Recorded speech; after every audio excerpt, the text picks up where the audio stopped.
బంగాళాఖాతంలో ఏర్పడిన మాండూస్ తుఫాన్ అన్నదాతల పాలిట గండంలా మారింది. ఈఎండీ హెచ్చరికలు, వాతావరణ పరిస్థితులతో చివరి దశకు పంట వచ్చేసిన సమయంలో ఏం చేయాలో తెలియక రైతులు సతమతమవుతున్నారు. కృష్ణా జిల్లా వ్యాప్తంగా ఈ ఖరీఫ్ 1,70,000 హెక్టార్లలో వరి సాగు చేశారు. ఇప్పటికీ 60% కోతలు పూర్తయ్యాయి. మిగిలిన విస్తరణ పనులపై పంట ఉంది. జిల్లా వ్యాప్తంగా వరి కోతలు ముమ్మరంగా సాగుతున్నప్పటికీ మాండూస్ తుఫాన్ భయపడుతుంది. సగానికి పైగా పంట వివిధ దశల్లో ఉండడంతో అన్నదాతలు భయాందోళన చెందుతున్నారు.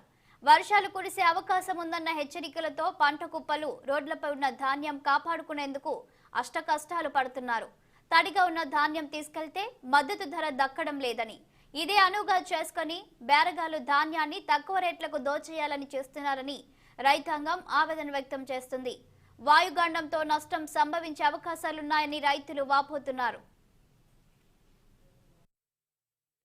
కోసి 3 రోజులు అవుతుంది, ఆరబెట్టుకున్నాము. వాళ్ళు మార్చురీ ప్రకారం 15 వచ్చినా సరే మాకు 1200 అడుగుతారంట. మరి ఆరబెట్టినా కూడా పచ్చడి అయినా సరే ఏదైనా సరే 1200 అడుగుతున్నారు. అసలు గవర్నమెంట్ రేట్ 1500 ఉంది.